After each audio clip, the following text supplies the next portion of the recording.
கம்முட்டு இருந்தார். பாத்தியா பாத்தியா உன் வேலை எவனுக்கு எடுத்தது புரியுதா உங்களுக்கு? ஓ எவ்வளவு பாதி ஆயிட்டாங்க பாருங்க. சோபாபானம் அறிந்து விட்டு கூட்டத்திற்கு வரலாமா?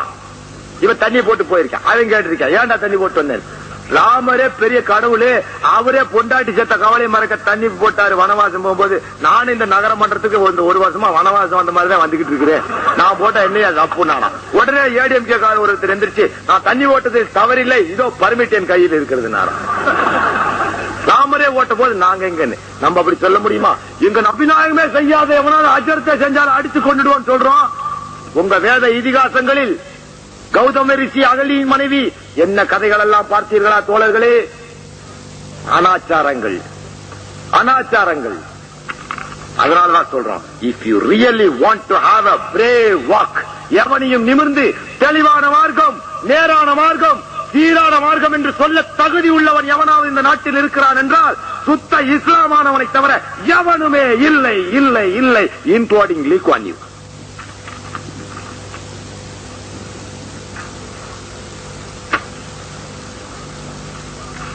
ஏனென்றால் அவனுக்கு குருட்டு நம்பிக்கை உள்ளவ. சீனன் செத்து போனா அவன் வீட்டு வாசல எல்லாத்தையும் தூக்கி போட்டு எரிச்சு போடுவான். அவன் உபயோகப்படுத்தின பொருள் எல்லாம் அட்டில் கட்டெல்லாம் போட்டு எரிப்பான். சிங்கப்பூர்ல பாத்திருப்பீங்க.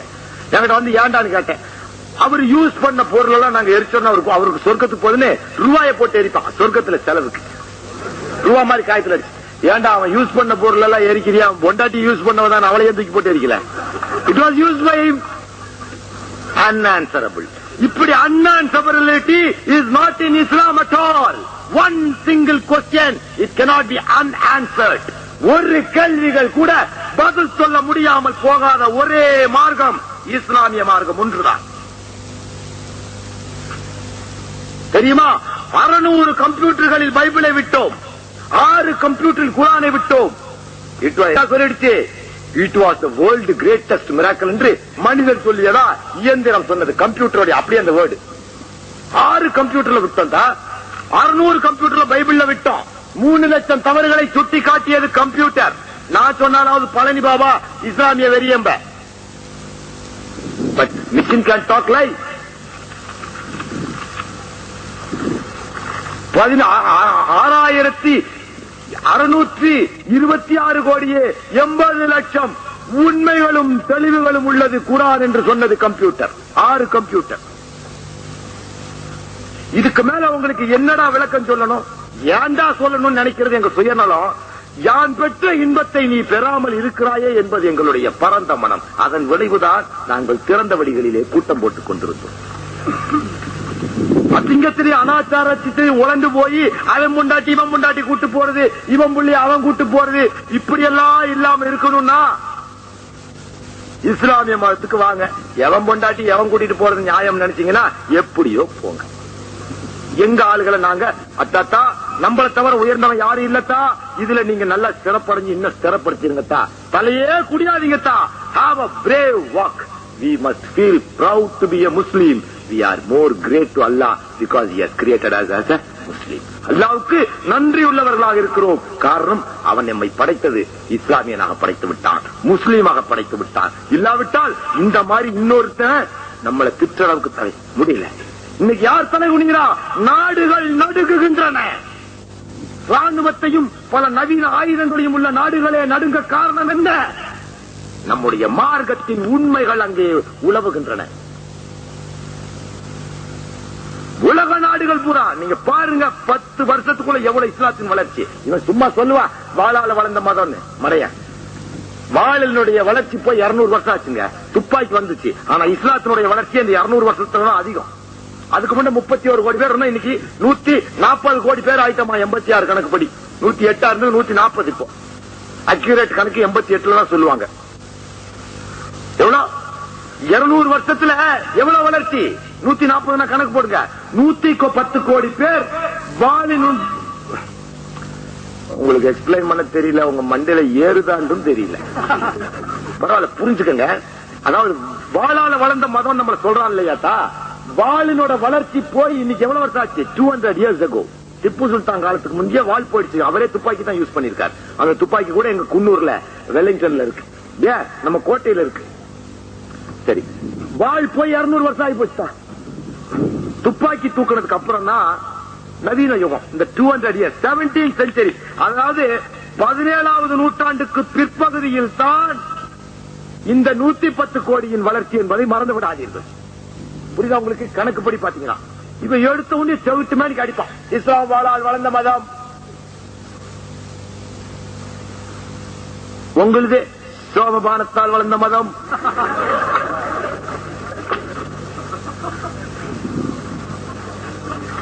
ஊரா மண்டாட்டி குளிக்கிறதால் பார்க்கிற மதம். What is that?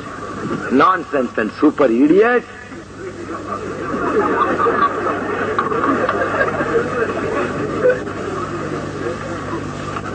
இருநூறு ஆண்டுகளில் என்று வாழ் மறைந்ததோ அதற்கு பின்னால் இந்த 200 வருடத்தில் தான் நாகரிகத்தின் தொட்டில்களே வளர்ச்சி அடைந்தன. 14ஆம் நூற்றாண்டுக்கு பின்னால் ஒரு புரட்சி ஏற்பட்டது இங்கிலாந்தில். அதற்கு பின்னால் தான் ரினைசன் என்கின்ற மறுமலர்ச்சி ஏற்பட்டது. என்று மறுமலர்ச்சி காலம் ஏற்பட்டதோ அதற்கு பின்னால் தான் இஸ்லாத்தின் வளர்ச்சி உச்சகட்டத்திற்கு ஏறியது. இன்னும் சில ஆண்டுகளில் அதை பார்த்த பெர்னாட்டா சொன்னார், இன்னும் சில 100 ஆண்டுகளில் உலகம் எங்கும் இஸ்லாத்தை தழுவுகின்ற நாள் நெருங்கிக் கொண்டிருக்கிறது. இன்று நாங்கள் சொல்லுவது வெற்று கூச்சலாக இருக்கலாம். ஒரு நாள் இஸ்லாம் உலகம் முழுவதும் ஆண்டே தீரும். இது இன்று மேடையில் சொல்லுகின்றது வெற்றி கூச்சலாக இருக்கலாம். ஆனால் ஒரு நாள் அது வெற்றி கூச்சலாக மாற வேண்டும், மாற வேண்டும், மாறியே தீரும். காரணம், உண்மைகள் வாழ்ந்தே தீரும். Truth alone Trump's. மக்களை மூடனாக வைக்க நினைப்பவன் இஸ்லாத்தை வெறுப்பவன். மக்கள் தெளிவு பெற வேண்டும், அறிவு பெற வேண்டும், சீரடைய வேண்டும், சிறப்படைய வேண்டும், நேர்மையான ஒழுக்கமுள்ள மக்களாக மாற வேண்டும் என்றால் இஸ்லாத்துக்கு ஆதரவு தருவார். தன்னுடைய மக்களை முட்டாளாக, மூடர்களாக, முரடர்களாக, நாயினும் கேவலமாக நடத்த நினைக்கின்றவன் இஸ்லாத்துக்கு வெறுப்பவனாக இருப்பான். இது 2 தான் நல்லவனையும் கெட்டவனையும் அடையாளம் காட்டக்கூடிய ஒரே அளவுகோல். தன்னுடைய மக்களை முட்டாளா எருமபாலா வச்சுக்கிட்டு இருக்கணும்னு நினைக்கிறவன் இஸ்லாத்து பக்கம் போகாதேன்னு சொல்லுவான். தன்னோட மக்கள் மீது உண்மையிலுமே அவர்களுடைய வளர்ச்சியின் மீது அக்கறை இருந்தால் அவன் இஸ்லாத்தை நோக்கி ஓடி வருவான். அதிலிருந்து நல்லவர்களையும் கெட்டவர்களையும் தரம் பிடித்துக் கொள்ளுங்கள் என்று பகுத்தறிவுள்ள மக்களுக்கு எடுத்துச் சொல்லுகிறேன். எருமை மாடுகளாகத்தான் இருப்போம் என்று நீங்கள் எண்ணிக்கொண்டிருந்தால் அதற்கு எங்களை பற்றி கவலை இல்லை. என் மார்க்க சகோதரர்களோடு மார்க்க விஷயம் பேச புறப்பட்டு விடுகிறேன். ஹஜ்ரத் அலி அவர்கள் தங்களுடைய மரண படுக்கையில் இமாம் ஹசனையும் இமாம் ஹுசைனையும் அழைத்தார். அழைத்து இந்த மார்க்கத்தை எப்படி கட்டி காட்டோம் என்று சொன்னார். கொஞ்சம் ஹெல்ப் பண்ணலாம்ல?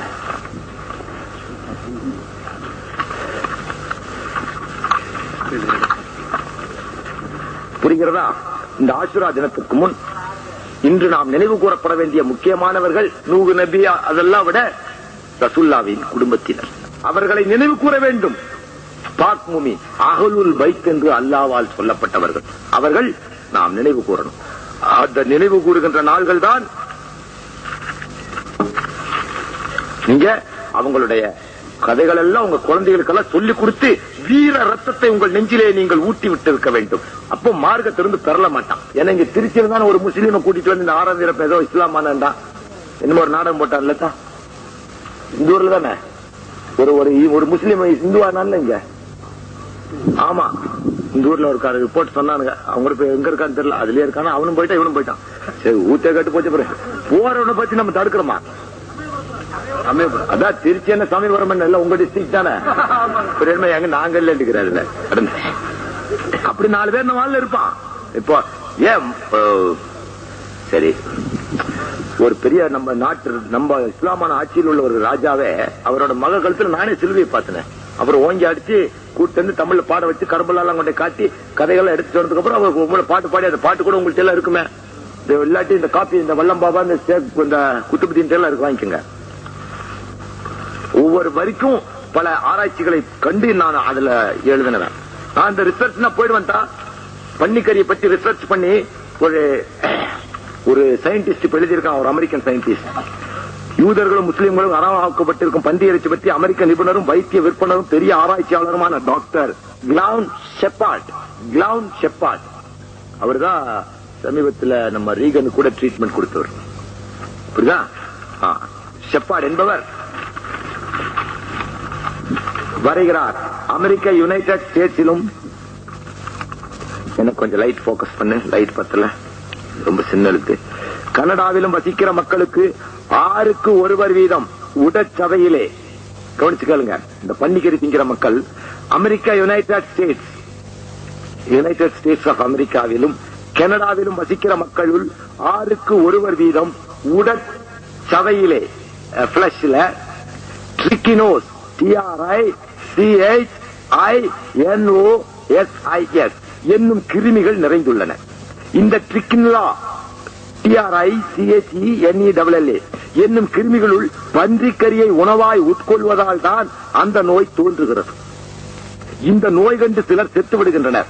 சிலர் மீளா நோயில் வீழ்ந்து, அன்கியூரபிள் டிசீஸ், வீழ்ந்து செயல் புரியும் ஆற்றலையே இழந்து நடைவனமாகின்றனர். அவங்களுக்கு இந்த ஸ்பைனல் கார்டுல தண்டுவடம், அதுல போய் அந்த கிருமி ஒட்டி இன்ஃபெக்ட் ஆயிடுது. அதனால இடுப்புக்கு கீழே உணர்ச்சி இல்லாம போகுது. 1க்கு இருந்தாலும் தெரியுது இல்ல, 2க்கு இருந்தாலும் தெரியுது இல்ல. எதனால? பன்னிக்கறி தின்றார். அப்படி இருக்கிறது எல்லாம் ஏன் படுத்தாங்கறியா? அந்த பன்னி கொழுப்புல இருந்து எடுக்கிற ஒரு மெடிசன் டயாபெட்டிஸ் கியூர் பண்ணுது. மருந்துக்கு அல்லாஹ் விதிவிலக்கு கொடுத்திருக்கான். So Allah has given you both good and bad. It is, and also pointed out you this is good and this is bad. புரிஞ்சா? சரி, நான் வேற சொல்றேன். இதை கேட்டுக்க அவனுடைய ஆராய்ச்சி. ஏன்னா இது வெரி பிக் டாக்டர். அவன் இப்போ சமீபத்தில் இஸ்லாத்தை தழுவிட்டான். இப்ப போயிருக்கான், பெரிய போயிருக்கிறாரு. கொஞ்சம் எனக்கு புதுசு தடபுடன் அடிச்சிடறேன். நான் அப்படி சொல்லிட்டேன். ஒரு என்ன கோர்ட்ல புடிச்சு கூட்டிட்டு போய், அப்ப நீ முதலமைச்சர்லாம் வாடா போடான்னு சொல்லலாமா அப்படின்ட்டாங்க. சார் நான் என்ன சார் பண்ணிட்டு, என் வயசு அப்ப எனக்கு ஒரு 30 வயசு இருக்கும். புதுசா தமிழுக்கு படிச்சனாதான் ஏதோ ஒரு மொழி மறந்துருத்தா, பல இடங்களை பல மொழி பேசுறேனாத்தா எனக்கு மறந்துருது. கொஞ்சம் மன்னிச்சுக்கிறத தான். நீங்க எங்களுக்குள்ள நல்லதுகளை எடுத்துங்க, நான் பேசுமா நீங்க பேசாதீங்க. என்னதான்? ஏன்னா எங்களுக்குள்ள குறைகளையும் நான் சொல்லிடுறேன். கேட்டான். அப்ப நான் சொல்லிட்டேன், சார் அந்த ஆளு தன்னை என்றும் 16ங்கிறான், நான் 25 26 வயசு, அதனால என்ன சார் போ சார் அப்படின்ட்டு. பின்ன அவன் பேசி போட்டு எனக்கு ஆத்திரம் பொறுக்க முடியல, பேசி போட்டுறது. நான் ஷார்ட் டெம்பர்ட், அது என்னுடைய முகமத். நான் அதுக்காக முன்கோபில என்கிட்ட வந்து கோப குணங்கள் இருக்கக்கூடாது, குறைக்கணும். நானு எனக்கு இப்ப அதுக்காக நேரம் இல்ல. ஏன்னா எனக்கு நீங்க பொண்ணா தேடி வந்திருக்க இல்லப்பா, நான் ஒழுக்கம் உள்ளவன் அதமானவன், போருக்கு வாழ் தேடி வந்தவன் தான் நான். அதுட்ட போய் நீ வெங்காய வெட்ட நினைக்காத. நோ, மை என்னோடது it is a sword. It is a sword. It is used only for war against the defense and cause of Islam. அதனால எங்கிட்ட சாலிகான குணங்கள் எங்கிட்ட கிடையாது. என்னால முடியாது, ஏன்னா எனக்கு நேரம் இல்ல. போங்க. ஓகே. என்னும் கிருமிகளும் பன்றிக்கரியை உணவாய் உட்கொள்வதால் அந்த நோய் தோன்றுகிறது. இந்த நோய் கண்டு சிலர் செத்து விடுகின்றனர். சிலர் மீளா நோயில் விழுந்து செயல் புரியும் ஆற்றலையே இழந்து நடைவினமாகின்றனர். இக்கொடிய நோய்க்கு எப்படிப்பட்ட உடல் வலுவுள்ளவனும் இரையாகாது, தப்ப முடியாது. இவ்வியாதிக்கு மருந்தும் கிடையாது. எப்படிப்பட்ட கிருமி கொல்லும் மருந்தினாலும் முற்சொன்ன பன்றி கிருமியை களைய முடியவில்லை. ஆன்டிபயோட்டிக் கொடுக்க முடியல, ஆன்டிசெப்டிக் கவுண்டர் டோஸ் கலைக்க முடியாததாகியால் பன்றி இறைச்சியை உண்ணாமல் தடுத்துக் கொள்வது ஒன்று மட்டுமே இவ்வியாதி அழுகாமல் காப்பாற்றிக் கொள்ளும் தடுப்பு மார்க்கமாகும். அக்கிருமிகள் சுருட்டி மடக்கிக் கொண்டு பன்றி உடற்சதையின் இடுக்குகளில் உள்ள கண்ணுக்கு புலனாக நுண்ணிய குப்பிகளுக்குள் அடங்கி கிடந்து 40 வருடங்கள் வரை கூட ஜீவித்திருக்கின்றன. அது அப்படி விந்து வெளியில போய் தம் பிள்ளைகிட்ட பொண்டாட்டியோட உடல் உறவு கொள்ளும் போது அந்த விந்துக்குள்ள போய் அங்கேயும் கர்ப்பம் தரிச்சு 5 பிள்ளையில ஒரு பிள்ளை கூட அந்த நோய் கூட பண்ணிக்கிறீங்கன்னா, அதனாலதான் அல்லாஹ் சொல்லிட்டான், பிளஸ் ஆஃப் தி ஸ்பைஸ், ஹராமாக்கப்பட்ட நாளில் பன்றிக்கறி மிக முக்கியமான ஒன்று. சரி, 40 வருடங்கள் வரை கூட அந்த கிருமிகள் வாழ்கின்றன. சரி, வேக வச்சா செத்து போகுமான்னா அதையும் ஆராய்ச்சி பண்ணி சொல்லி போட்டான். 40 வருடங்கள் வரை கூட ஜீவித்திருக்கின்றன. அவ்விறைச்சியை என்ன கொதிநீரில் வேக வைத்தாலும், பொங்கும் எண்ணெயிலிட்டு பொரித்தாலும், மனித குடலுக்குள்ளே சென்று நன்றாய் செரித்து விட்டாலும் மிக பொல்லாத சாசுவத சக்தி மிக்க அக்கிருமின் ஜீவ தாது மட்டுமே மாளாமல் ஜீவித்திருந்தது. அந்த ஜெனடிக்ஸ், குரோமாட்டிக்ஸ், உயிர் ஊட்டக்கூடிய அந்த குரோமாட்டிக் மட்டும் சாகாம இருக்குது, அது உயிர் பிடிச்சுக்குதாமா. மனித குடலுள் மீண்டும் போசாக்கை பெற்று புனர்ஜென்மம் எடுத்து முழு நீளத்துக்கு வளர்ந்து ஒவ்வொரு கிருமியும் 1500 சந்ததிகளை உற்பத்தி செய்துவிடும் அபார சக்தியை பெற்றிருக்கிறது.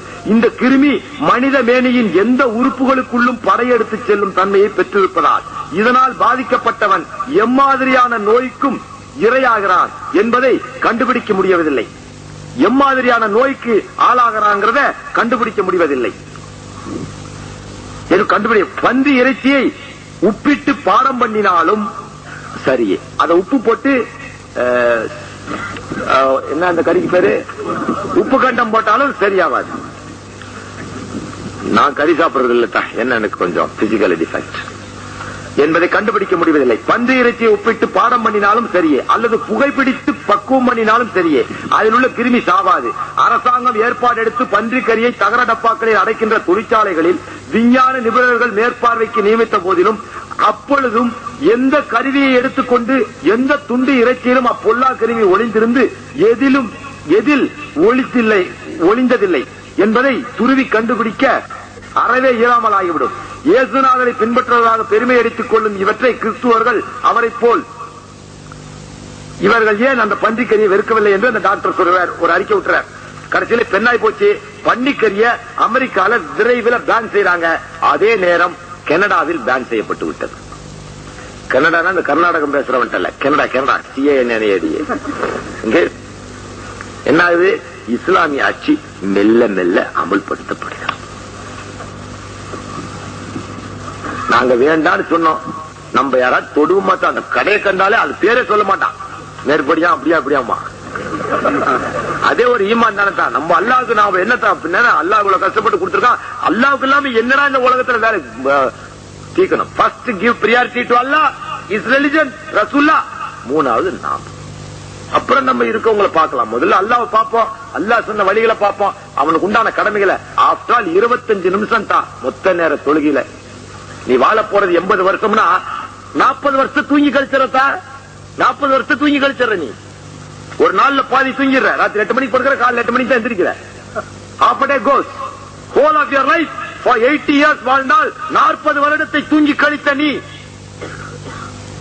25 வயசு வரைக்கும் life of ignorance and innocence, அறியா வாழ்க்கை. 65 போச்சுன்னா நீ மொத்த வாழ்ற வாழ்வே 15 ஆண்டு காலம் தான் என்பதை மறந்து விடாதீர்கள்.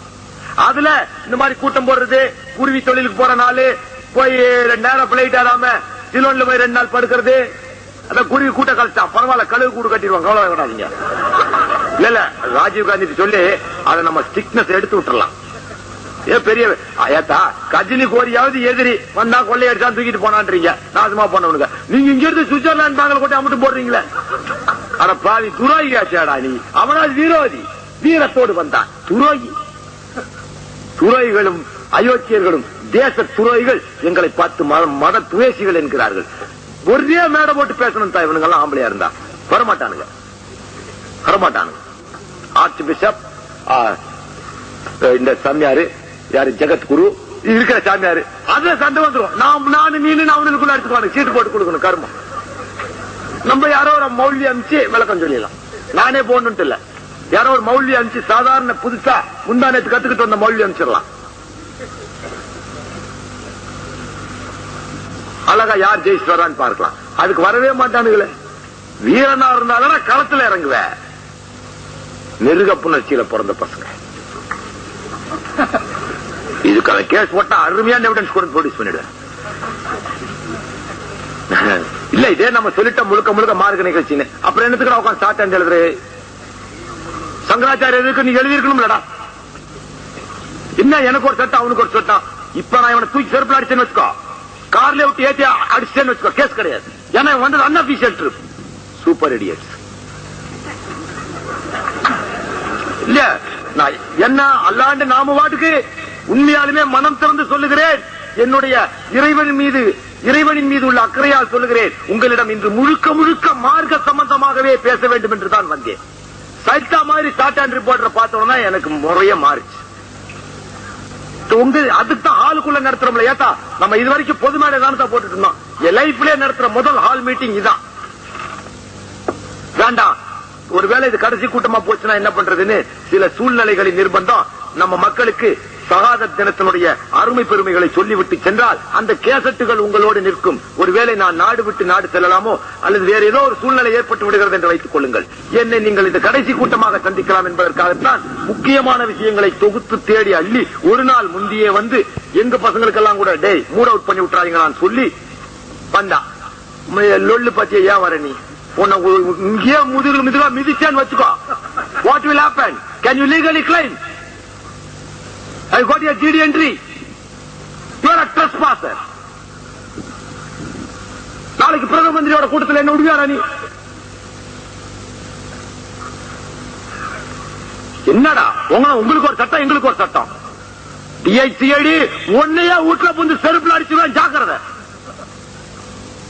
இனிமேல் ஆமா பிளீஸ் ஒரு புனிதமான தினத்தை நஜீஸ் ஆக்க கூடாதுன்னு நினைச்சேன். ஆனா ரோட்ல போகும்போது விழுந்த சகதிகளை என்னால் துடைக்காமல் இருக்க முடியவில்லை. அதனால் மார்க்க சகோதரர்களை மன்னித்து விடுங்கள். என்ன பொழுதன்னைக்கு போட்டு திரும்ப என்னை சத்தியம் பண்ண வச்சு என்னை வெறியனாக்கிறாதீங்க. மார்க்க கூட்டம் சொல்லிட்டேன்ல, மரியாதை stop your short and reporter and blood help please get out. Otherwise இப்பதான் உதவி விழுந்துரும் உனக்கு. இல்ல லாஜில வந்து உதப்பேன். ஏதோ ஒன்று பண்ணி போடுவேன். நான் இன்னைக்கு ராத்திரி நான் will meet the duty. You got no business. இது ரிலிஜியஸ் ஃபங்க்ஷன். இங்க என்ன மார்க்கத்துக்கு விரோதமா பேசுறோம்?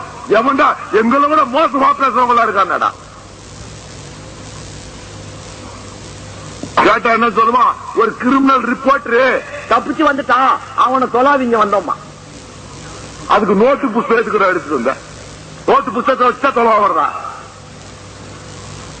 அப்ப நாளைக்கு நாங்க வர வேலை என்ன பண்ணுவேன்? ஒன்னு இப்ப புடிச்ச வீடியோல வச்சாரா நாளைக்கு எந்திரிச்சு வர்றதுல எங்களுக்கு தெரியும். Understanding gentleman அக்ரிமெண்ட்ரா.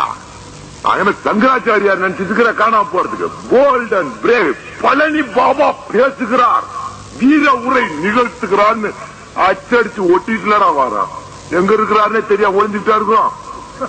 மானங்கட்டவனே ஹோம் செக்ரட்டரி இந்த மாதிரி எல்லாம் பண்ணினா அப்புறம் நாளைக்கு நான் உண்மையை சொல்லிப்படுவாங்க. பாத்துக்கோ, நாளைக்கு உன் புள்ளையே திடீர்னு இஸ்லாம் ஆக்கி போடுறது, இல்லன்னா நானே இழுத்துட்டு போய் லவ் மேரேஜ் பண்ணாலும் பண்ணிடுவேன். ஆமா, அப்புறம் எனக்கு வேற வழி இல்லைன்னு என்ன பண்ண முடியும்? சும்மா அவனுங்களை என்னால ஒண்ணு வன்முறையை பண்ணணும்னா நீங்க விட மாட்டீங்க. Religious function general agreement is agreement, gentleman agreement. போன் லோன் சொல்றது நேர் லோன் செய்யறது லொல்லுதானடா உங்களுக்கு எல்லாம். முனாஃபிக்கின் சொன்னா வாக்கு கொடுத்தா அந்த வாக்குல இருந்து மாறக்கூடாதுரா. நான் செத்தால் வாக்கு கொடுத்தா வாக்கு மீறி என்னைக்காச்சும் ஒரு கூட்டமா ரத்து செய்ய முடியுதா? ஏன் உங்களுக்கு இவ்வளவு what? No, don't irritate me. This must be a last thing. இனி ஒரு முறை அதெல்லாம் நடந்துச்சுன்னா அவ்வளவுதான். நெசமா ஹோம் செக்ரட்டரி அப்புறமா பாத்துக்க. நடக்கிறது வேற 2 வேலை 3 வேலை நான் பிடிச்ச அடிச்ச போடுவேன். அப்புறம் ஹைகோர்ட் ஜட்ஜ் இருந்தாலும் பார்க்க மாட்டேன். நான் வெறிய நான் மாறுறதுக்குள்ள நீங்க பேசாம உங்களோட இஸ்லாமானவனுக்கு மொத்தம் இந்த வீரம் பிறக்குன்னா உனக்கு சுன்னத்து பண்ணதுனால அந்த தோல் மூடி இருக்கும். அந்த தோல் இருக்காது. தோல் அப்படி மூடி இருந்தா அதுல வந்து ஒரு சொட்டு விந்து நின்றுடும். உடல் உறவு கொள்ளும் போது அல்லது யூரின் பாஸ் பண்ணும் போது அதுல ஒரு சொட்டு நின்றுடும். தான் சுன்னத் பண்ணாம இருந்தால் கேள்தா, சுன்னத்து பண்ணாம இருந்தாத்தா யூரின் பாஸ் பண்ற இல்லத்தா லாஸ்ட் டிராப் அதுல நின்னுடும். உன் உடம்புல இருக்கிற 98.4 டிகிரி சென்டிகிரேட் வெப்பத்துல அது கிறிஸ்டல் ஆகி ஒரு உப்பு கல்லா அந்த தோல்லே நின்னுடும்.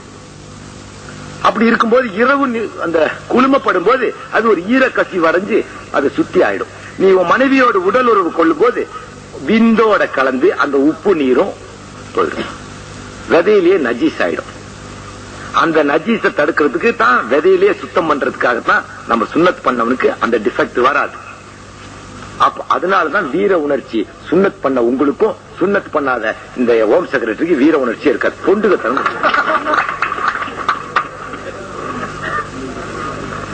நானே மனம் விட்டு உங்கள்கிட்ட பேசலாம்னு நினைச்சா அவனுங்க என்ன இரிட்டேட் பண்ணிடுறானுங்க.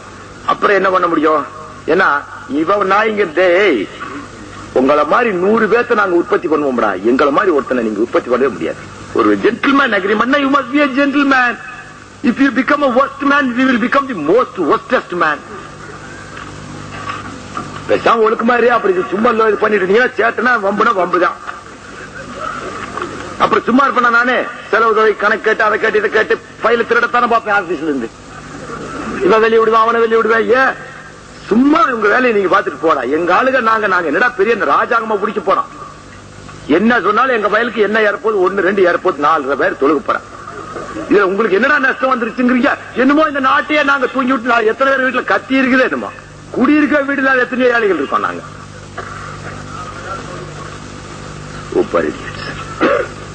சும்மா அதெல்லாம் தான் காபீர் குப்பார் தான்.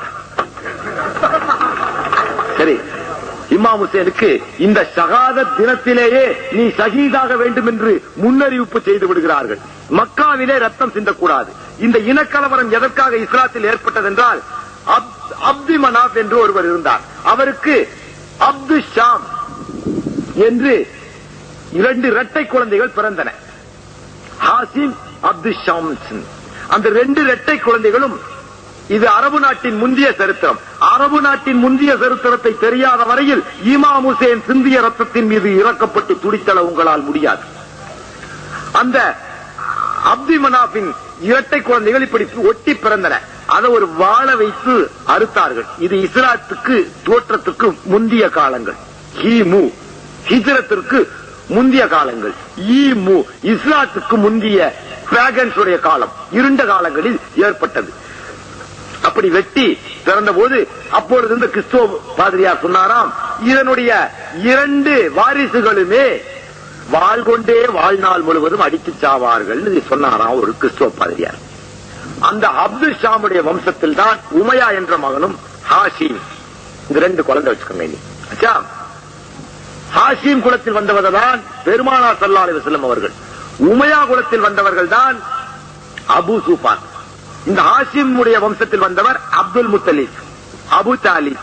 அடுத்தது ரசூல் ஸல்லல்லாஹு அலைஹி வஸல்லம், அதுல அபு சுஃபான். ரசூல் ஸல்லல்லாஹு அலைஹி வஸல்லத்துக்கு அப்புறம் ஹஜ்ரத் அலி ரலியல்லாஹு தஆலா அன்ஹு, அதுல அபு சுஃபானுடைய மகன் முஆவியா. அடுத்து ஹஜ்ரத் அலிக்கு அப்புறம் இமாம் ஹுசைன், அதுல முஆவியாவுக்கு அப்புறம் யஸீத். இந்த கிளான் ஃபைட், இந்த ஃபைட் ஒரு பக்கம் இருக்கும் பொழுது இந்த ஈரான் ஈராக் யுத்தம் இன்னும் ஏன் முடியாம இருக்கிறதுக்கு காரணம், இந்த நம்மளுக்குள்ள 2 பிளவு எப்பவுமே இருக்கும். அல்லாஹ்வே சொல்லிட்டான், ரசூலுல்லாஹ் சொல்லிட்டாங்க 72 கூட்டத்தினரா இருப்போம் இல்லையா. ஆனா நாம் அப்படி எல்லாம் இல்லாம ஒரு கூட்டத்தினராவதற்கு என்ன வழி என்றால், ஓர்மைப்பட்ட எண்ணங்கள் உடையவர்களாக மாற வேண்டும். புரிஞ்சுங்களா? ரைட். மற்றதெல்லாம் அஜர்த்து கேட்டுங்க. அந்த பார்சியாவை வென்று வரும் பொழுது எஸ்தகாடு மன்னனுடைய மகளை தூக்கி வந்து விடுகிறார்கள். அவள் பெயர் ஷாயி சீனான். அந்த பெண்ணை அடிமைப்படுத்தி சிறை எடுப்பது பண்டைய வழக்கம். அவர்கள் பணம் கொடுத்தால் விடுதலை அனுப்புவதும், விடுதலை வர விரும்பினால் அங்குள்ள ஆண்களில் ஒருவரை திருமணம் செய்து கொள்வதும் இன்று வரை உள்ள இஸ்லாமிய முறை, முஸ்லிம்களின் முறை. சாரி, நாட் இஸ்லாமிக் லா. அப்பொழுது உமர் பின் கத்தாப் ரலியல்லாஹு தஆலா அவர்கள் முதலில் பாரசீகத்தை வென்ற ஒரே அரசர் ஹஜ்ரத் உமர் பின் கத்தாப் ரலியல்லாஹு தஆலா அவர்கள் மட்டுமே. இது ஏற்கனவே அல்லாஹ் முன்னறிவிப்பு சொன்னது. அவரை அந்த பெண் உலகில் பெரிய அழகி, அவள் பெயர் ஷாயிசினா. அந்த பெண்ணை சபைக்கு கொண்டு வர்றாங்க. அவ என்ன நினைச்சிட்டு இருக்கிறா, இவனுங்கெல்லாம் காட்டு அரபிகள் அப்படி இப்படி வியாபாரிகள் சொல்லி, இப்ப நம்மள சொல்றானுங்கள மதவாதிகள் மதவெறியன், அந்த மாதிரி அந்த காலத்துல காட்டு அரபிங்க பொம்பளை கட்டா வெட்டி போடுவானுங்க அப்படின்னு அப்படிலாம் இருந்தது வாஸ்தவம் தான். ஆனால் உமர் பின் கத்தாப் அவர்கள் ஆளுகின்ற அந்த 20 வருடத்திற்குள் ஒரு பெரிய மாற்றம் ஏற்பட்டு விட்டது. அந்த மாற்றம் அவளுக்கு தெரியவில்லை. அவள் சின்ன பிள்ளைங்க 5 வயசு பிள்ளைல கேட்டதான் கேள்விப்பட்டிருக்கான். சபைக்கு வந்திருக்காங்க, உமர் பின் கத்தாப் வரவில்லை. அது ஒரு பக்கம் இருக்குது. இன்னொரு சபையில எல்லாம் அமர்ந்திருக்காங்க. இன்னொரு பக்கம் இமாம் ஹுசைன் ரலியல்லாஹு தஆலா அவர்கள் குளித்து விட்டு வருகிறார்கள். அங்கு ஒரு துண்டு ரொட்டி துண்டு இருக்கிறது. அதை எடுத்து சாப்பிட போகும்போது உமர் பின் இமாம் ஹுசைனுடைய சகோதரி பிபி ஜைனப் அவர்கள் சொல்லுகிறார், அண்ணா அண்ணா அதை வைத்து விடுங்கள் சகோதரரே, தந்தை ஹஜ்ரத் அலிக்காக எடுத்து வைத்திருக்கிறது. அவர் ஹஜ்ரத் உமர் ரலியல்லாஹு தஆலா அவருடைய மஜ்லிஸ் சபைக்கு சென்றிருக்கிறார். யாரோ பாரசீக பேரெல்லாம் அவளை கொண்டு வந்திருக்கிறார்கள், நீங்களும் சென்று பார்த்து வரக்கூடாதா, நௌசார்வானின் பேத்தியாம் என்று சொல்லுகிறார்.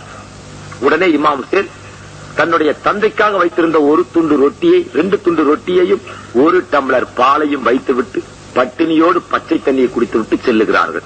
வறுமையினால் அல்ல, அவர்கள் வாழ்ந்த எளிமையான வாழ்க்கை முறையினால்.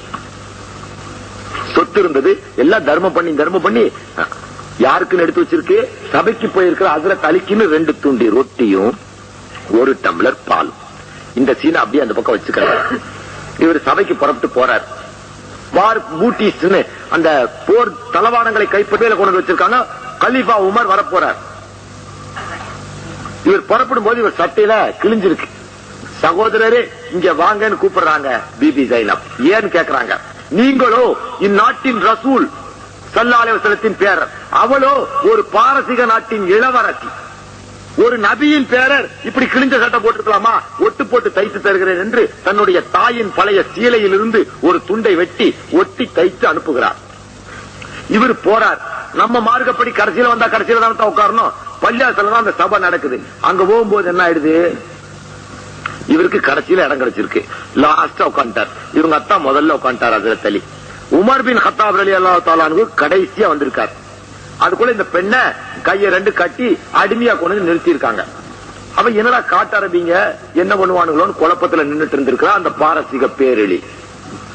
உள்ள நுழைஞ்ச உடனேதான் அஸ்ஸலாமு அலைக்கும் ரஹ்மத்துல்லாஹி பரக்காத்துஹுன்னு சொல்லியிருக்காரு யாரு, உமர் பின் கத்தாப். வலைக்கும் சலாம்னு சபை சொல்லிச்சு. தொப்புன்னு மயக்க அடிச்சு விழுந்துட்டாவோ. ஏன்? உலக நாட்டின் வழக்கங்கள் எப்படி என்றால், ராஜா சிம்மாசனத்தில் உட்கார்ந்து கொள்வான், ராஜகஜ துரபதியே வருக அப்படி இப்படின்னு அவனை பத்தி துதிப்பாடித்தான் பழக்கம்.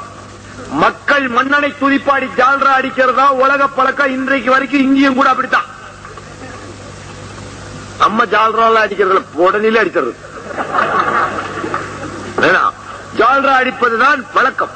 ஆனால் ஒரு மாபெரும் மன்னர் சாதாரண எளிய காட்டரவி மக்களிடம் உள்ளே நுழையும் பொழுது, இந்த சபைக்குள் வெளியிலிருந்து வந்தால் ஷரியத் படி உள்ளே அமர்ந்திருப்பவர்களுக்கு வெளியிலிருந்து வருகிறவர் சலாம் சொல்ல வேண்டும். அதன்படி அவர் சலாம் அலைக்கும் என்கின்றார். உடனே மக்கள் வாலைக்கும் சலாம். அவன் மயக்கம் போட்டு விழுந்தான். என்னன்னா, இவ்வளவு நாகரிகமான பாரசீக நாட்டிலே மக்கள் தான் மன்னனை பார்த்து மரியாதையான சொற்களை சொல்லுவார்கள். இங்கோ மக்களிடம் மன்னன் மரியாதை செய்கிறானே, என்ன இது நாகரிகத்தின் உச்சகட்டத்தில் அளவா வாழ்ந்திருக்கான். என் நாட்டு மக்கள் தவறான செய்தியை கொடுத்தாங்களோ மயங்கி விழுகிறான், தெளிஞ்சு எழறான். உடனே தன் நாட்டு மக்களை தன் நாட்டு பாரசீக மொழியில் திட்டுகிறார். இப்படி ஒரு நாகரிகமான மக்கள் கூட்டத்தை ஒரு அநாகரிக கூட்டம் என்று தப்பும் தவறுமான செய்திகளை ஒரு இளவரசியரும் கொடுத்து விட்டார்களே என்று உமர் பின் கத்தாப் ஒரு ஷார்ட் டெம்பர்ட். அவர் என்ன பண்ணிட்டாரு, நம்மளத்தான் வையாள என்னமோ இவளை கொண்டு போய் அடிமை சந்தையில வச்சு வித்துருங்கன்ட்டு உத்தரவு போட்டார். உடனே அங்க இருந்த பெரியவர்கள் எல்லாம் எழுந்து, யா உமரே நீங்கள் செய்வது சரியல்ல, அவள் தன் நாட்டு மக்களை தன் மொழியில் வைகிறாள், தவறான செய்தி தந்ததனால் அவள் நம் மீது நல்ல அபிமானம் கொண்டவள் என்றவுடன் தன் தீர்ப்பை வாங்கிக் கொள்ளுகிறார். இஸ்லாமிய முறைப்படி என்ன செய்வாங்க, சுன்னத்தே ரசூல் ஸல்லல்லாஹு அலைஹி வஸல்லம் போர்களிலே பெண்கள் கைப்பற்றப்பட்டு சிறைபிடிக்கப்பட்டால் உரிமை வழங்கி விடுவார்கள். அதன்படி உனக்கு உரிமை வழங்குகிறோம், இல்லை என்றால் நீ அடிமையாக இருக்க வேண்டும். உரிமை வழங்கினால் நீ இங்கு உள்ள கூட்டத்தில் யாரை திருமணம் செய்து இஸ்லாத்தை தழுவிக்கொள், இல்லை என்றால் அடிமையாக இருந்து கொள். உடனே அந்த பொம்பளைக்கு உரிமை கொடுக்கிறாங்க. அவ யாரு, அரபு நாட்டை விட 6 மடங்கு பெரிய பாரசீக நாட்டின் இளவரசி.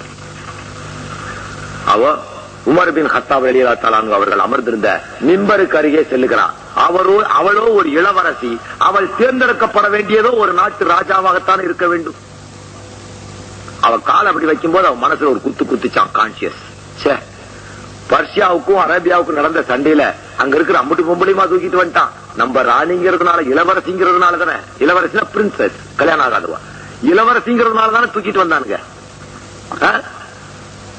நானும் ஒரு சாதாரண குடிமகனா இருந்தா எனக்கு இந்த நிலைமை இருந்திருக்காது இல்லையா. அதனால அவ்வளவு பெரிய உயர்ந்த வாழ்க்கைக்கு போக வேணாம், இந்த ஒரு கேவலமான நிலைக்கு ஆகும் வேணாம். என்னைக்கு சாதாரண பிரஜையா இருப்போம். அதனால இந்த மன்னனை திருமணம் பண்ணுவதை விட இந்த உள்ளதிலேயே அந்த மஜ்லிஸ் சபையிலே எளிய குடிமகன் ஒருவனை திருமணம் செய்து கொள்ளலாம்னு அப்படியே பாக்குறாங்க. ஒட்டு போட்ட சட்டை உள்ள ஒரே ஒரு ஆள் உருவம் தெரியும். நேரா கொண்டு அவர் கழுத்துல மாலையை போட்டு அங்கனே பாத்தியா ஓதி கல்யாணம் பண்ணிடுறாங்க. யாரு, அதுதான் இமாம் ஹுசேன். அந்த அம்மா அதுக்கப்புறம் ஷாயிசினா ஷஹர்பானு என்று பெயர் மாற்றம் செய்யப்படுகிறார். அந்த சபையிலே வீட்டுக்கு கூட்டு வர்றாங்க. பெண்ணுக்கு அவங்க கொடுத்த முதல் அந்த 2 துண்டு ரொட்டி, அந்த பால் யாருக்கு எடுத்து வைக்கப்பட்டிருந்தது? ஹஸ்ரத் அலிக்கு. யாருக்காக அந்த 2 துண்டு ரொட்டியும் பாலும் காத்துக் கொண்டிருக்கிறது? பாரசீக நாடு, அரேபியா நாடை விட பல மடங்கு பெரிய பாரசீக நாட்டு மன்னன் இளவரசிக்கு 2 துண்டு ரொட்டி, அடுத்த நேர சோத்துக்கு வழி இல்லாத ஹஸ்ரத் அலி ரலியல்லாஹு தஆலா அவர்கள் வீட்டில் காத்திருப்பதற்கு பெயர் தான் ரிசக். பன்னீரிலே குளித்து பல தளவாடங்களோடு வாழ்ந்து கொண்டிருந்த, நாகரிகத்தின் உச்சத்தில் வாழ்ந்து கொண்டிருந்த இளவரசிக்கு 2 துண்டு ரொட்டிய, 1 டம்ளர் பால், அடுத்த நேரத்துக்கு சோத்துக்கு வழி இல்லாத ஹஸ்ரத் அலி ரலியல்லாஹு தஆலா அவர்கள் வீட்டிலே காத்துக் கொண்டிருக்கிறது. உனக்கு ரிசக் இங்கதான், அங்கதான் போட்டிருப்பான். இந்த ஏர்போர்ட்ல குருவி தொழில் இல்லைன்னா இன்னொரு ஏர்போர்ட் திறந்து விட்டுருவான், இல்லன்னா சிலோன் வழியில வந்துடும், இல்லன்னா இங்கேயே சீக்கிரம் திறந்து விட்டுருவான். ஒரு ரிசக்க நீ தேடிக்கவே முடியாது. அவ்வளவு பெரிய பாரசீக நாட்டு இளவரசிக்கு 2 துண்டு ரொட்டி சாதாரண ஒரு எளியவர் வீட்டில் காத்துக் கொண்டிருந்தது. அது இமாம் ஹுசைன் திங்க போய் தடுக்கப்பட்ட 2 துண்டு ரொட்டி அந்த அம்மாவுக்கு முதல் ஜொல்வா கொடுக்கும்போது கொடுத்தாங்க. அந்த அம்மா வயிற்றுல உதித்தவர் தான் இமாம் ஜைனுல் ஆபிதீன். அவர் ஒருவர் தான் கர்பலாவில் கொல்லப்படாமல் விடப்பட்டவர். இந்த அம்மா யாரு? பர்ஷியால இருந்து வந்தவங்க. யசீதோட சண்டைக்கு அப்புறம் இந்த பர்ஷியன்ஸ் பூரா இந்த ஷஹர்பானு என்கின்ற பழைய உறவை புதுப்பித்துக் கொண்டு, அந்த நாட்டு தானே, அவங்க மகன் தானே இமாம் ஜைனுல் ஆபிதீன், அந்த உறவை புதுப்பிச்சுக்கிட்டு ஷியான்னு கிளம்பிட்டான். அவன் தான் பர்ஷியா. அதான் ஈரான்காரன் இன்னைக்கு வரைக்கும் நம்மளோட ஒத்து போக மாட்டேங்கிறான். அந்த பழைய வெஞ்சன்ஸ் பரம்பரையா அவங்களுக்கு இருக்கு. பேசி சரி பண்றதுக்கு பெரிய யாசர் அரஃபாத் மாதிரி தலைவர்களால் தான் முயற்சி முடியும். அல்லாட்ட துவா செய்யுங்க, சீக்கிரம் முடிச்சிடும். ஏன்னா இந்த பயிர் எப்ப காட்டாலும் ஈராக்ல நீங்க எல்லாம் ஒத்துமையா இருக்கீங்களா அப்படியே கேட்கிறாங்க. கேவலமா இருக்கு. சரி, அங்க இருந்து அவர் ஷஹர்பானுவிடம் சொல்லிவிட்டு அந்த திருமணம் முடிந்து இன்னும் அப்புறம் ஹஜ்ரத் உஸ்மான் ரலியல்லாஹு தஆலா அவர்கள் 12 ஆண்டுகள் ஆட்சி செய்கிறார். ஹஜ்ரத் அலி ரலியல்லாஹு தஆலா அவர்கள் ஆட்சி செய்கிறார். அதுக்கப்புறம் இமாம் ஹுசைன் ஹஜ்ரத் அலி ரலியல்லாஹு தஆலா தம் மகனாரை கூப்பிட்டு, ஒரு ஆள் இஸ்லாம் ஆவதற்காக நானும் ரசூல் ஸல்லல்லாஹு அலைஹி வஸல்லம் எவ்வளவு பாடுபட்டோங்கிறது எனக்கு தாயா தெரியும். ஒரு ஆளை இஸ்லாமாக்க, அதனால இந்த சாம்ராஜ்யத்தை கொடுத்துரு அவனுக்கு அப்படின்னு. உலகத்துல 20 லட்சம் சதுர மைல்களை, ஸ்கொயர் மைல், அதை கிலோமீட்டர் பண்ணீங்க டபுள் எவ்வளவு ஆகும்? அவ்வளவு முஸ்லீம்களின் மரணம் மனப்பிணக்கு ஏற்படக்கூடாது என்பதற்காக தியாகம் செய்துவிட்டு செய்தவர் இமாம் ஹசன் ரலியல்லாஹு தஆலா. அது ஒரு ஆஷுரா தினம். அது மட்டுமல்ல, அப்போ இவங்க கர்பலாவுக்கு புறப்பட்டு போயிடுறாங்க. சரி, இது லாஸ்ட் லுக்னு பெருமானார் ஸல்லல்லாஹு அலைஹி வஸல்லம் அவர்களுடைய மதாரி ஷரீஃப் அருகே சென்று செல்லுகிறார்கள். ஹஜ் மாசத்துக்கு, ஹஜ்ஜுக்கு ஒரு 5 நாள் இருக்கும்போது செல்லுகிறார்கள். அங்கே சென்று அவர்கள் நிக்கிறாங்க. யாரு? இமாம் ஹுசைன். பெருமானார் ஸல்லல்லாஹு அலைஹி வஸல்லம் அவர்கள் அடங்கிய இடம் சென்றார். பெருமைப்பட வாழ்ந்த நெஞ்சம் உறங்கும். ஏன்னா இவங்களுக்கு ஷஹாதத் என்பது இந்த ஆஷுரா தினத்தில் முடிவு செய்யப்பட்ட ஒன்று. மூசா அலைஹிஸ்ஸலாம் காலத்திலே தௌராத் வேதத்திலே சொல்லப்பட்டு விட்டது. ஈசா அலைஹிஸ்ஸலாம் காலத்திலே இன்ஜீல் வேதத்திலே சொல்லப்பட்டு விட்டது. தாவூத் அலைஹிஸ்ஸலாமுடைய காலத்திலே சபூர் வேதத்திலேயும் சொல்லப்பட்டு விட்டது. ஏன்? ரசூல் ஸல்லல்லாஹு அலைஹி வஸல்லம் அவர்கள் உயிரோடு இருக்கும் போதே அறிவிக்கப்பட்டு விட்டது. இந்த ஆஷுரா தினம் 10வது தினத்தில் தான் இமாம் ஹுசைனும் மற்ற 72 பேர்களும் ஷஹீதாவார்கள் என்று. இந்திரா காந்தி அம்மையார் கர்பலாவுக்கு சென்ற போது எழுதி வைத்த 4 வரிகள் இன்னும் அந்த கர்பலா வாசலிலே இருப்பதை இந்தியன் ஹை கமிஷனுக்கு எழுதினீங்கன்னா கூட சொல்லுவாங்க. Indian high commission at Baghdad, Karbala 200 கல்மை. Every nation has got his own heroes. Every hero has got his own history. Allah புரிஞ்சு கொடுங்க. Every nation has got his own hero. Every hero has got his own history. But Imam Hussein has got an universal history என்றார். அவங்க கணவர் ஒரு பார்சி என்பதால் அல்ல. 1973 சென்ற இந்திராமையார் என்ன எழுதினார்? அப்ப நாங்களா தோஸ்து. ஒவ்வொரு தேசத்துக்கும் ஒரு வீரன் உண்டு, ஒவ்வொரு வீரனுக்கும் ஒரு தனிப்பட்ட வரலாறு உண்டு. ஆனால் இமாம் ஹுசேன் உலகமெங்கும் போற்றப்படக்கூடிய அளவுக்கு ஒரு பொதுமை உடைமை பெற்றவர், யூனிவர்சல் ஹீரோ என்று எழுதி வைத்தார். யாரு?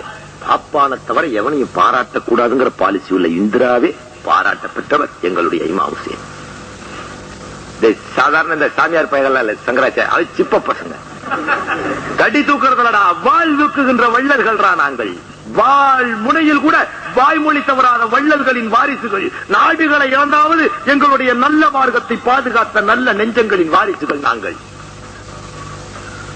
எங்க பையன் ஏமாந்தவனா இருப்பான், ஆனா மார்க்க விஷயத்துல தீன்கிறதுக்குள்ள எடுத்து குத்திடுவான். ஆமா, களிமா சொல்லிட்டு அவன் கல்பு தெளிவடைஞ்ச கல்புதான். ஆமா, தட் இஸ் அப்ரிஷியேட்டட் பை அல்லாஹ். அல்லாஹ்வை நம்பினியாத்தா நீ என்னைக்கு நம்ப பாருங்கத்தா, நீங்க இல்லாம அல்லாஹ் நம்மள இல்லாம அல்லாஹ்வால இருந்துட முடியும், ஆனா அல்லாஹ் இல்லாம நம்மளால இருந்துட முடியாது. அதனால அல்லாஹ்வோட நாம இருப்போம், அதுதான் நமக்கு மார்க்கம். மத்தவனுக்கு எல்லாம் ஒண்ணும் கிடையாது, எல்லா பயிலும் பேங்க்ரப்ட் ஆயிட்டான். இன்னும் சமூக சிந்திக்க சிந்திக்க ஒரு நாள் தூக்கி எறியப்பட்டு விடும். சரி, ஷஹீதாக தயாராகி புறப்பட்டு செல்லும் முன் மதீனாவிலே கரைபட்டு விடக்கூடாது. பெருமானார் ஏன்னா அவ்வளவு யுத்தங்கள் நடந்தோம், இன்னைக்கு வரைக்கும் மதீனாவில் ஒரு யுத்தம் கூட நடக்கல. ஏன்? அதான் ஒரு மிராக்கிள். அன்சார்கள் ஆதரவு கொடுத்தது. மதீனாவில் ஒரு யுத்தம் கூட நடக்கல. மதீனாவுக்கு முந்தைய அந்த டிச்சு யுத்தம் கூட வெளியதான் சுத்தி வெட்டிக்கிட்டாங்க ரசூல்லா, உள்ள யுத்தம் கொண்டு வரல. இப்ப மக்கால கூட இந்த பசங்க கொஞ்சம் கலாட்டா பண்ணிட்டானுங்க. பரவாயில்ல. முதலில் பெருமானார் ஸல்லல்லாஹு அலைஹி வஸல்லம் அவர்கள் இடங்கிய இடம் சென்றார். இங்க இருந்தா எஜீத் வெட்டி போடுவான். இந்த இடம் ரத்த துளிகளையே சந்திக்காத, மனித ரத்த துளிகளையே சந்திக்காத இடத்தில் என்னுடைய ரத்தம் சிந்தி கலங்கப்படுத்த வேண்டாம் என்று விரும்பிய இமாம் ஹுசைன் மக்கா நோக்கி செல்லுகிறார். அங்கேயும் தொல்லை பொறுக்க முடியாமல் கர்பலா என்கின்ற யூப்ரட்டஸ் நதி நோக்கி செல்லுகிறார். செல்லுவதற்கு முன் பெருமானாரிடம் செல்லுகிறார். இதை தபாரி என்கின்ற ஒருவரும் வில்லியம் முயர் என்கின்ற இருவரும் எழுதிய சரித்திர நூற்குறிப்பில் இருந்து மொழிபெயர்த்தை. முதலில் பெருமானார் ஸல்லல்லாஹு அலைஹி வஸல்லம் அவர்கள் அடங்கிய இடம் சென்றார். பெருமைப்பட வாழ்ந்த பெருநெஞ்சம் உறங்கும் உறைவிடத்தை அடைந்ததும் பாவம் மென்னெஞ்சு கொண்ட நன்னெஞ்சு கண்ணீர் குருதி கொட்டியது. அப்போ அவங்களுக்கு 68 வயசு. மென்னெஞ்சு ஏன்னா ரசூல்லா தன் பேரங்க 2 பேர் தோல்ல ஏறிட்டா கூடத்தா அல்லாவே குர்ஆன்ல சொல்லிட்டா, மென்மையான கருணை இதயம் கொண்ட பெருமானாரை உனக்கு தூதுவராக அனுப்பி இருக்கிறேன். அவ்வளவு மென்மையானவரே வீட்டுக்குள்ள வந்து ஹசன் ஹுசேன் எங்கன்னு கேட்க மாட்டாங்க. Where are the roses of my garden என்றுதான் கேட்பார்கள். எங்கே என் மலர்தோப்பில் மலர்ந்த மலர்கள் எங்கே என்றுதான் கேட்பார்கள். யார் என்னை பகைத்துக் கொண்டார்களோ, யார் எங்க ஹஸரத் அலிக்கு எதிரியோ அவர்கள் எனக்கு எதிரி, யார் எனக்கு எதிரியோ அவர்கள் அல்லாஹ்வுக்கு எதிரி என்று சொன்னார். என் ஈரக்குலை பாத்திமா என்றார். ரசூலுல்லாவின் ஓ அலியே, நான் என்னிலிருந்து நீயும் உன்னிலிருந்து நானும் நம்மிலிருந்து அல்லாஹ்வுமாக நாம் இணைக்கப்பட்டிருக்கிறோம் என்று ரசூல் ஸல்லல்லாஹு அலைஹி வஸல்லம் சொன்னதற்கு ஆதாரபூர்வமான ஹதீஸ்களும் உண்டு. ஆனா அது ஒரு கிளைமாக்ஸ்க்கு போயிட்டா தட் இஸ் டிஃபரெண்ட். என்னிலிருந்து நீ உன்னிலிருந்து நாங்கிறது it is a Sufi subject, but it has got a deep and depth meaning out of it. But அது ஒரு அளவுக்கு ஷிர்கா போனாலும் போயிடும், அது வேண்டாம். ரசூலுல்லாவோட கடைசி வரைக்கும் கூட இருந்தவங்க ஹஜ்ரத் அலி தான். காபத்துல்லாஹ்ல பிறந்தவங்க ஹஜ்ரத் அலி தான், வேற யாரும் கிடையாது. அவங்க அம்மாவுக்கு பிரசவ வலி வரும்போது இப்படி தவாப் வரும்போது வலி வந்துரும், உள்ள போயிடுவாங்க, பிறந்துருவாங்க. ரசூலுல்லாஹ் கையில தூக்குனாங்க. ரசூலுல்லாஹ் வளர்த்தது ஹஜ்ரத் அலியோடைய அத்தா அபூ தாலிப் அவர்கள், ஹஜ்ரத் அபூ தாலிப் அவர்கள். அதனால சின்ன குழந்தையிலிருந்து ரசூலுல்லாஹ்வின் தோள்களில் விளையாடிய ஒரே பெருமைக்குரியவர் நம்முடைய ஹஜ்ரத் அலி. அவங்களோட மகனார் இமாம் ஹுசைன். ஹஜ்ரத் அலியினுடைய ரசூல் ஸல்லல்லாஹு அலைஹி வஸல்லத்தினுடைய ரத்தத்தின் ரத்தமான பாத்திமா நாயத்தை ஹஜ்ரத் அலிக்கு கொடுத்தாங்க. இவ்வளவு சிறப்புகளும் உடைய பெருமானார் ரசூல் ஸல்லல்லாஹு அலைஹி வஸல்லத்தினுடைய பேரப்பிள்ளையான இமாம் ஹுசைன் தான் தவிப்போட இறந்தாலும் நாளை நமக்கு கியாமத்தில் தாகத்தவிப்போடு நிற்கும் பொழுது கௌசர் என்கின்ற நீரை கொடுக்கிறார்கள் அல்லவா, அந்த நன்றிக்குரிய நெஞ்சுக்காக நாம் இன்று மௌனம் சாதிப்பதிலோ அவர்களுக்காக துவா ஓதுவதோ அல்லது இது பண்ணுவதோ தவறல்ல. சுதந்திர தினத்தன்னைக்கு மாத்திரம் 2 நிமிஷம் எந்திரிச்சு நின்று சங்கூதன நிக்கிறீங்க, கான்ஸ்டபிள கண்டோன சொல்றீங்க, கோர்ட்டுக்கு போனோம்னா மயிலாடுங்கிறீங்க. What is your law? பெருமானார் ஸல்லல்லாஹு அலைஹி வஸல்லம் அவர்களுடைய பேரப்பிள்ளைக்காக ஒரு 2-3 நாள் துக்கம் எடுத்து வருந்தி அழுவதனால் எனக்கு நரகம் என்றால் நரகத்தை நான் ஏற்றுக்கொள்ள தயார். ஒருவேளை இது உலமாக்களின் கருத்துக்கள் இருந்து மாறுபட்டதாக இருக்கலாம். ஆனால் என் முகபத்தின் உச்சநிலை என்னால் அடக்க முடியவில்லை. ஒரு பாக் முஃமின் அல்லாஹ்வுக்கு உகந்தவர்கள் அல்ல சொர்க்கவாதிகள். அந்த சொர்க்கவாதிகளை நினைத்து ஒரு 3 நாள் நான் நோன்பு நோற்று அவர்களுக்கு ஹதியா செய்வதால் அது ஷிர்க் என்ற குற்றத்திற்கு ஆளாகுமேயானால் அந்த குற்றத்தை கூட ஏற்றுக்கொள்ள தயார். அந்த முகபத்தை நான் விட்டுவிட தயாராக இல்லை என்று தாழ்மையோடு கொண்டு வருகிறேன். இது தெரியும் சிலருக்கு பிடிக்காத வார்த்தை என்று. அதற்காக பற்றி கவலைப்படுவதில் நான் அர்த்தமுடைய கவலைப்படல. சில தியாகங்களை செய்து காட்டிய பெருமானாரின் பேரப்பிள்ளைக்கு 1 நிமிடம் நேரம் சிந்துகின்ற கண்ணீர் இந்த துன்யால எவனுக்கோ கஷ்டம் சாதிக்கிறவா காத்துக்கிட்டு இருக்கிற உங்களை விட இது கேவலமான செயல் அல்ல. அது சரியோ தப்போ நீங்க முடிவு எடுத்துக்கங்க. நீ அது நாயங்கிறது அதுல போ, இது என்னோட நாயங்கிறது என்னுடைய தனிப்பட்ட உணர்ச்சி. இதுக்கு மார்க்கத்துக்கு சம்பந்தம் இல்லை. ஏன்னா அவர்களுடைய உண்மை கதையின் ஆராய்ச்சிகளை துருவி துருவி ஆராய்ந்ததின் விளைவாக அவர்களால் என் நெஞ்சிலே ஊறிய ஈமானின் வெறி, அவர்கள் செய்த தியாகத்தின் அருமைகளை கண்டபின் தீப்பிழம்புகள் நெஞ்சிலே பற்றியதால் நானே நேர்மையானேன் என்பதை நான் ஒத்துக்கொள்கிறேன். அதனால் எந்த நாய்க்கோ இவனை முதலாளிங்கிறோம், அவனை ஹைகோர்ட் ஜட்ஜுங்கிறோம், ஆனரபிள் மேயருங்கிறோம், வொர்ஷிப்பபிள் மேயருங்கிறோம். நம்ம பெருமானாரோட பேரப்பிள்ளைக்காக இந்த ஒரு நாளை தியாகம் செய்வதில் என்ன தவறு என்று கேட்கிறேன். காந்தி சட்ட தினத்தன்னைக்கு 2 நிமிஷம் துக்கம் கொண்டாடுற, இப்ப நாளைக்கு எம்ஜிஆர் மௌத்தா போறான்னா கருப்பு கொடி போடுற, என்னையா மார்க்க விரோதிக்கு போடுற? மார்க்கத்தின் நம்மளுடைய மார்க்கத்தை தாங்கிய பெருமை ரசூல் ஸல்லல்லாஹு அலைஹி வஸல்லம் என்று அவர்களுடைய ரசூல் ஸல்லல்லாஹு அலைஹி வஸல்லத்தையே நெஞ்சோடு நெஞ்சணைத்து அந்த வகி வரும் பொழுது அந்த இளம் நேரத்தில் தலைவலி வந்த போது ஹஜ்ரத் அலியின் பக்கத்தில் நின்று தலையமைக்கி விட்டு மருந்தொன்று இலை வைத்தார்கள் அல்லவா? அந்த ஆரம்ப கட்டத்தில் நீங்களும் நானுமா இருந்தோம். சட்டம் பேசிய மௌல்விகளுமா இருந்தோம், ஆலிம்களா இருந்தோம். அந்த ஊற்றிலே அன்று பாதுகாத்து காத்த அந்த நல்ல உள்ளங்களுக்காக நான் எந்த ஒரு நன்றியாவது செய்யலான்னு பார்த்தா ஷஹாதத் தினத்தன்னைக்கு அவங்களுக்காக ஒரு அல்லாஹ்ட்ட துஆ செய்யறது ஒண்ணு தப்பு இல்ல. அது ஒண்ணு ஷிர்கான விஷயமே அல்ல. இட்ஸ் நாட் எ ஷிர்க். நல்லவங்களுக்கு செய்யாம யாருக்கு செய்யறது சொல்லுதா? காந்தி ஜெயந்தி கொண்டாடுற, காந்திக்கு 2 நிமிஷம் மௌனம் நிக்கிற, 7 நாள் கடையடிக்கிற சுதந்திர தினத்துக்கு நம்ம ரசூல் ஸல்லல்லாஹு அலைஹி வஸல்லம் அவர்களுடைய பேரர்கள் மடிந்த தினத்தை நாம் நினைவுபடுத்துவதற்காக கடையை என்ன கல்வையே மூட தயார், கழுத்தை இழக்கவும் தயார். என்னப்பா தப்பு? அல்லாஹ்ட்டே கேட்கலாமே, யா அல்லாஹ் எங்க ரசூலுல்லாஹ்வோட பேர் தானே நீ தானே சொன்ன, எல்லாரும் ஒரு சகோதரர்கள், உன்னுடைய ரசூலையும் அவருடைய குடும்பத்தையும் பார்த்துக் கொள்ளு, உன்னோட ரசூலை பார், அவரிடம் அழகிய முன்மாதிரி இருக்கிறது என்று சொன்ன அந்த ரசூல்லா என்ன சொல்லிட்டு போனாங்க? என்னில் இருந்து நீங்களும் உங்களிலிருந்து நாங்களும் என்று தன்னுடைய குடும்பத்தை சொல்லிட்டு போனாங்களே, அந்த ரசூலை நாங்க ஃபாலோ பண்ணதுக்காக நீ நரகம் தான் கொடுக்கறீனா? ரைட், நாங்க ஏத்துக்கிறோம்டா. அல்ல என்ன, நாங்க துனியாலி நிம்மதியா இல்ல, மேல வந்து நிம்மதியா இல்ல, இருந்தாலும் பரவாயில்ல, நல்ல உங்களுக்கு சப்போர்ட் பண்ணலாம், பரவாயில்ல, இட்ஸ் ஆல் ரைட் ஏத்துக்கிறோம். கொஞ்சம் ஜீரணம் பண்ண முடியாத கருத்து, முடிஞ்சா பண்ணிக்கங்க, இல்லாட்டி எப்படியோ போங்க. என் கருத்து இது, நான் சொல்லிட்டு போறேன். பெருமானார் ஸல்லல்லாஹு அலைஹி வஸல்லம் அவர்கள் உறங்கிய இடம் சென்றார். பெருமைப்பட வாழ்ந்த நெஞ்சம் உறங்கும் உறைவிடம் அடைந்ததும் பாவம் மென்னெஞ்சு கொண்ட நன்னெஞ்சு கண்ணீர் குருதி கொட்டியது. உலக தொல்லையில் வெந்துருகி பொன்னாகும் நன்னெஞ்சம் ஆற்றாமையால் கண்ணீர் ஆற்றின் ஊற்றினை வேகமாய் பொழிந்தது. பழுதற்ற உள்ளம்தான், ஆனால் பழுதாங்காது படுத்து அழுதது. இன்னும் 10 நாள்ல ஷஹீதாயிடுவாங்க. அப்ப போய் மதீனால ரசூல் ஸல்லல்லாஹு அலைஹி வஸல்லமுடைய மதார் ஷரீஃப் கிட்ட நின்னுகிட்டு அழுதாங்க. அந்த கண் வலு தாங்காம, இந்த உலக தொல்லை தாங்க முடியாம மக்களும் யஜீதுக்கு சப்போர்ட் பண்றான். யஜீதோ குடிகாரன், வேட்டைக்கு போறான், ஹராமானதெல்லாம் செய்யறான், அவன் அமீர்னு சொல்றானுங்க. நம்மளால ஏத்துக்க முடியல, மக்களுக்கு எடுத்து வைக்க முடியல, வர்றவனை சேர்த்துக்குவான், வராதவனை விட்டுருவான் அப்படின்னு சொல்லி ஒரு சிறு கூட்டம். சரி, நம்ம ஷஹீத் ஆயிடுவோம், அதுவும் நிச்சயமான ஒன்று. ஷஹாதத் என்கின்ற ஒரு சகாதத்தை உருவாக்கி காட்ட வேண்டும். இஸ்லாம் அப்பொழுதுதான் பூர்த்தி ஆகிறது. உடனே அந்த இடத்துல போய் அழுகிறாங்க. அந்த மதாரி ஷரீஃப்ல என்ன, கண்ணீர் ஆற்றின் ஊற்றினை வேகமாய் பொழிந்தது.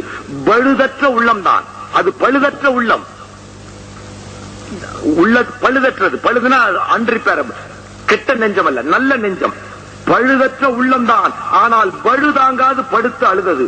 பால் போன்ற நெஞ்சு வடித்த கண்ணீருக்கு இப்பார்வாழ் மக்கள் ஒரு நாள் அப்பார் படைத்தவன் முன் கணக்கு காட்டியே தீர வேண்டும்.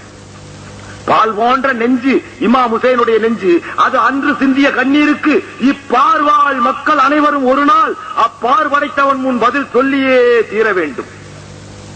பால் போன்ற நெஞ்சு வடித்த கண்ணீர் அன்று சிந்திய கண்ணீருக்கு இப்பார்வாழ் மக்கள் ஒரு நாள் அப்பார் படைத்தவன் முன் பதில் சொல்லியே ஆக வேண்டும். கதறி எழுதார், கண்ணீர் சொரிந்தார், கட்டி பிடித்து கண்ணீர் மல்க கரைந்து உருகினார், கல்லாய் சமைந்தார். கார்முகிலும் தாங்காது அவரின் கண்ணீர் காங்கையை தணிக்க தண்ணீரை பொழிந்தது. பாவம், காருக்கு கூட கண்ணீரின் புழுக்கம் தணிக்கும் உணர்வு வந்துவிட்டது. பெருமை மிகு பேராளன் அல்லாவின் அருமை மிகு பெருமானார் ஸல்லல்லாஹு அலைஹி வஸல்லம் அவர்களின் கருணை மிகு பேரன் அல்லவா அவரின் உள்ளச்சூட்டை தணிக்க குளிர்விக்க இயற்கை அல்லவா வர வேண்டும். பின் யார் வருவார்? அனாதையான அண்ணலாரின் வழி தோன்றலுமா இப்படி அனாதையாய் ஆறுதல் சொல்லக்கூட ஆட்கள் இல்லாத அல்லல் படுவது? ரசூலுல்லாவும் அனாத, இப்ப இமாம் ஹுசைனும் அனாத. அவங்க அண்ணனையும் விஷ வச்சு கொண்டுட்டான். அவங்க இவங்க இறக்கிறதுக்கு முந்தைய அவங்களும் அனாத, அவங்க அத்தாவும் அனாதை ஆயிட்டாங்க. இவங்களும் அனாத, ரசூலுல்லா குடும்பம், அவங்க ஃபேமிலி கூட இந்த உலகத்தை அனுபவிக்கல. நல்ல ஆராய்ச்சி பண்ணி பாத்தீங்கன்னா அவங்க இந்த துனியாவை அனுபவிச்சது ஒண்ணு இல்ல, 7 ரூபாய் கடன் வச்சுட்டு தான் போனாங்க. So they didn't enjoy this world. They served Islam and cause of Islam. அந்த தியாக சின்னங்கள் தான் இன்னைக்கு இஸ்லாத்தை வாழ வச்சுக்கிட்டு இருக்குதுங்கிறத யாரும் மறுக்கவே முடியாது. சரி, பெருமை மிகு பேராளன் அல்லாவின் அருமை மிகு பெருமானார் ஸல்லல்லாஹு அலைஹி வஸல்லம் அவர்களின் கருணை மிகு பேரன் அல்லவா அவரின் உள்ளச்சூட்டை குளிர்விக்க இயற்கை அல்லவா வர வேண்டும். பின் யார் வருவார்? அனாதையான அண்ணலாரின் வழி தோன்றலுமா இப்படி அனாதையாய் ஆறுதல் சொல்லக்கூட ஆட்கள் இல்லாத அல்லல் படுவது? ஆண்டவனிட்ட கட்டளை, அதில் மூழ்கத்தான் முடியுமே தவிர மீள முடியாது. ஆண்டவனிட்ட கட்டளை, அதில் மூழ்கத்தான் முடியும், அதிலிருந்து மீள முடியாது. மீள இயலாது, மீளவும் முடியாது. பொல்லாத வயது நில்லாது நடந்து இப்படி தள்ளாத வயதிலுமா சொல்லாமல் கொள்ளும் இதயத்தோடு வாழ வேண்டும். கல்லறையில் ஒரு அனாதை போல் கிடந்தார். ஆண்டவனின் அடுத்துலக அருமைகளை பெறப்போகும் பெருமானார் அவர்களின் பேரன்பிற்குரிய பேர குழந்தை. தள்ளாத வயது, தாளாத தொல்லை, தாங்க இயலாத சதை துண்டு, தவியாய் தவித்தது. தண்ணீரால் அவரின் தாகத்தை தவிர்க்க முடியுமா? அவரின் சோகத்தை கண்ணீர் தான் தடுக்க முடியுமா? பாவம், இயற்கையும் யாருமற்ற அனாதையான அவரோடு அதுவும் சேர்ந்து அழுதது. அறிவற்ற இயற்கைக்கும் அவரின் அருமை தெரிந்துவிட்டது. அது அறியாது அன்றைய தினம் அகில உலகமே உறங்கிக் கொண்டிருந்தது. மெதுவாக பேசினார் இமாம் ஹுசைன். அந்த தன்னுடைய ரசூல் ஸல்லல்லாஹு அலைஹி வஸல்லம் தன்னோட தாத்தாவுடைய அந்த மதாரி ஷரீஃப் கிட்ட நின்னுட்டு, இறைவனின் தூதரே, தெவிட்டாத இன்ப ஊற்றில் மூழ்கியவரே, பார்த்தீரா உள்ளம் குளிர்வித்த மலர்களில் ஒன்றை? எங்கே என் தோட்டத்துல பூத்த 2 மலர்கள் எங்கன்னு தான் கேட்பாங்க. அதனாலதான் இன்னும் மதீனா படம் போடும்போது 2 ரோஜா பூ வச்சிருப்பாங்க. என்ன ஹசன் ஹுசைன் எங்கேன்னு கேட்க மாட்டாங்க பெருமானார். Where are the roses of my garden? பார்த்தீரா உள்ளம் குளிர்வித்த மலர்களில் ஒன்றை? என்ன, வாடி உதிர்ந்து கொண்டுள்ளோம், வதங்கி அழிந்து கொண்டுள்ளோம். யாரால்? காபீர்களாலா? இல்லை, முஸ்லிம்களிலே உள்ள முனாஃபிகீன்களால். என்ன, வாடி உதிர்ந்து கொண்டுள்ளோம், வதங்கி அழிந்து கொண்டுள்ளோம். மென்னெஞ்சு கொண்டு உங்களால் எங்களை மலர்கள் என உணர முடிந்தது. மென்னெஞ்சு கொண்ட உங்களால் எங்களை மலர்கள் என உணர முடிந்தது. ஆனால் கல் நெஞ்சு கொண்ட பலர் எங்களை முட்கள் என நீக்க பார்க்கின்றனர். மலரின் மனத்தை சுவைக்க உங்களால் முடிந்தது, ஆனால் உணராதவர்களிடம் விட்டு சென்று விட்டீர்களே ரசூலல்லாஹ். நீங்க மலர்னு சொல்லி எங்களை வச்சீங்க, அதை உணராத காட்டுப்பயல்கிட்ட எங்களை விட்டுட்டு போயிட்டீங்களே ரசூலல்லாஹ். மலரின் மனதை சுவைக்க உங்களால் முடிந்தது, ஆனால் உணராதவர்களிடம் விட்டு சென்று விட்டீர்கள். உடனெடுத்து செல்லக்கூடாதா? அதற்கு இறைமனம் உடன்படவில்லையா? மலரறியா மட உலகு எங்களை கசக்கி எரிந்து இதனெல்லாம் உதிர்ந்து கிடக்கின்றோம். உங்களுக்கும் இனி பயன்பட முடியுமா? ஒன்றுமே புரியாது தவிக்கும் கொடிக்கு இனி யார்தான் ஊண்டுகோல் என்று கூறிய வண்ணம் கண்ணீரை பொழிந்தார். ஊழிக்கு இல்லாத வலிமை ஊழின் நீருக்கு இருக்கும் போல. வில்லியம் முயர் சிசிலிங் உளியில உளி உளிக்கு இல்லாத வலிமை ஊழின் நீர். நொந்து ஒருத்தன் கண்ணீர் சிந்தனானா அது இறைவனோட கல்பத் தொற்று. அது மாதிரி அந்த உளிக்கு இல்லாத நீர் அந்த ஊழின் நீருக்கு இருந்தது. ஊழின் நீர்னா விதியின் கொடுமைகளால் நினைத்து அவர் புழுங்கிவிட்ட கண்ணீர் அந்த கல்லறையை உடைச்சு உள்ள உறங்கிட்டு இருந்தவரை தட்டி எழுப்புச்சான். என்ன எங்களை கசக்கும் உளிக்கு இல்லாத வலிமை ஊழின் நீருக்கு இருக்கும் போல அது உறுதியான கல்லறையை உடைத்து அதில் உறங்கியவருக்கு உணர்த்தியது போல உலகம் உய்விக்க உதித்த உத்தம திருநபி உதித்து தன் உதரத்தை நோக்கி உத்தரவிட்டார். அந்த கண்ணீர் போய் கல்லறையில விழுந்த உடனே உறங்கிட்டு இருந்தவர் எந்திரிச்சு தன்னோட பேரனுக்கு உத்தரவிட்டார். ஓ உசைனே, என் மனத்தோப்பில் மலர்ந்த மனமிக்க மலரே, மனம் கலங்காதே.